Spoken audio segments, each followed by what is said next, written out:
இந்த இடத்துல தான் 18 சித்தர்களும் 33 தேவர்களும் 48 ரிஷிமார்களும் நேரடியா இந்த இடத்த தேடி தேடி வந்து தவம் செஞ்ச இடம் இது. இந்த இடம் எங்க இருக்குன்னா சுருளி மலையில இருக்க சுருளி வேலப்பர் அப்படிங்கிற முருகன் கோயில். அந்த சன்னதி இருக்க இடம். இந்த கோயில் உருவாகி 5000 வருஷத்துக்கு மேல ஆகுது அப்படின்னு சொல்றாங்க. இந்த மலையோட சிறப்பு என்னன்னா, இங்க ஒரு தீர்த்தம் இருக்கு. அந்த தீர்த்தத்துக்கு பேர் சுருளி தீர்த்தம் அப்படின்னு சொல்லுவோம். அந்த தீர்த்தத்துல நம்ம எந்த ஒரு பொருளை போட்டாலும் 48 நாள்ல அது வந்து கல்லா மாறும் அப்படிங்கிற அதிசயம் இன்னமும் நிகழுது. இப்பவும் அது இந்த அதிசயம் வந்து இன்னமும் நடந்துட்டு இருக்குதுன்னு சொல்ல வராங்க. இந்த இடத்துக்கு வாழ்க்கையில ஒரு தடவை வந்து பார்த்துருங்க. ஏன்னா இங்க இருக்க அமைதி அவ்வளோ ஒரு மிக பேராற்றலை கொடுக்குது. இந்த இடத்துக்கு வந்தால் கண்டிப்பாக வீட்டுக்கு போகணுன்னே தோணாதுங்க.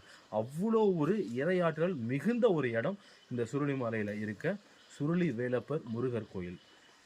கண்டிப்பாக ஒரு தடவை வந்து மனசார கண்ணார இங்கே இருக்க முருகனை வந்து தரிசிங்க. உங்களுடைய ஆன்மா